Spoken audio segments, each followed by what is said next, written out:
I graduated back in the 90s, which was probably a long time ago. But, there's a lot you don't know when you graduate. We all know that there's so much to learn and so much experience that you need to gain.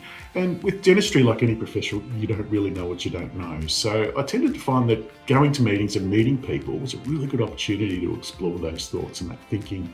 So I've always been a big fan of going to events, to getting that local support and seeing how my colleagues are operating with it.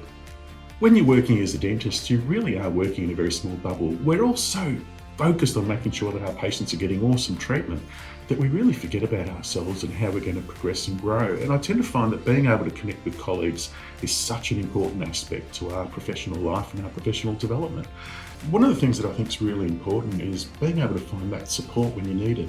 And certainly the ADA provides that, whether it's ringing up to discuss an insurance claim or whether it's about trying to figure out how you're going to run your practice or what the latest infection control protocols are. The ADA is there all the time for support, and sometimes you don't even realise you need it until you actually used it. One of the things that we all do really well, I think, as a profession is that we get together and we discuss direction and which way we're going to do. So a lot of local support, and I think we provide a national voice, which is really important for oral health as well.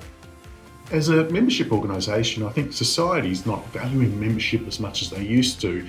But in a small cottage industry like dentistry, I think it's more important than ever to be able to be connected and be represented and be part of the profession. Certainly we know that many things pop up, so as an association we can be reactionary when something pops up, and I think the ADA is ready for that.